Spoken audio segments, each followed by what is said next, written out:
I know it's been said many times, many ways already at this hearing, and there have been several of my colleagues who have talked about it, but when it comes to agricultural trade, I can't emphasize enough, representing a state where agriculture is our #1 industry, that agriculture trade must be at or near the top of your trade agenda.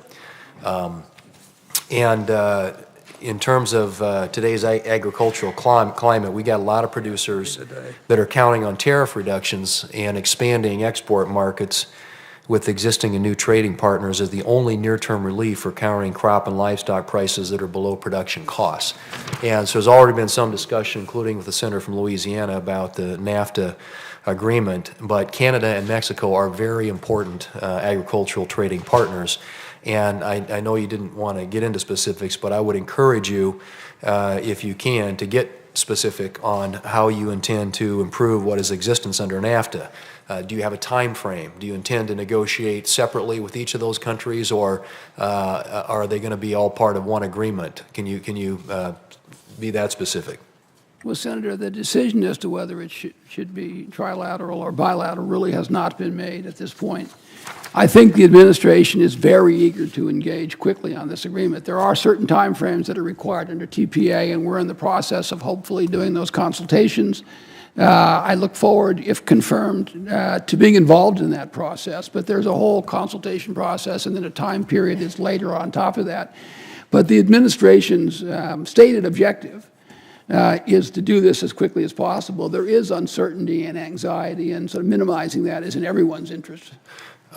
This has been covered already by Senator Wyden. He and I teamed up on some digital trade issues, but that was a top negotiating priority for American diplomats under the TPP, and I hope that that will continue to be a very high priority. Coming back to ag for a minute, helping our companies expand their ability to compete and tap into foreign markets, as I said earlier, is very critical. And as those companies make investments in products that can enjoy greater global consumption, it's essential that our competitors not be permitted to plant roadblocks in their way. For instance, in the past few years, the European Union has been using its trade agreements to misuse the concept of geographical indications by erecting de facto non-tariff trade barriers to U.S. products made in South Dakota, such as Parmesan and Asiago cheese. How do you see yourself shaping the United States' approach to foreign policies like this that are intentionally aimed at protecting, or I should say promoting, global rules aimed at choking off competition from U.S. companies around the world? Well, I'm very familiar with the issue, and it seems to me it's an organized effort on behalf of the European Union, and I think we have to take it head on. We want to discourage other countries from agreeing to these geographic indicators and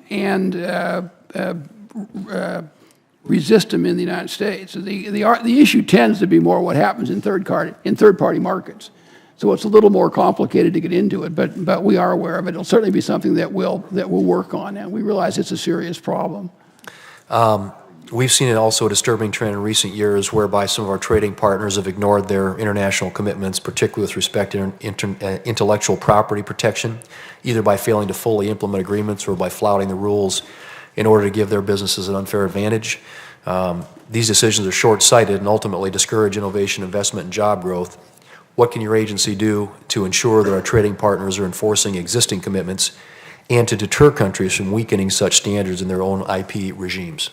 Well, we talked a little bit about intellectual property protection, and it will be a priority of USTR if I'm confirmed. I realize how important it is, and intellectual property theft, weak enforcement of patent protection, and the like are very serious impediments to adding efficiency and helping U.S. trade.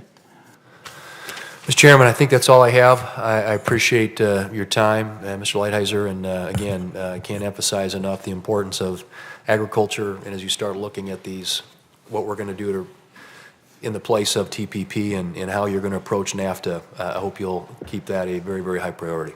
Thank you. I will.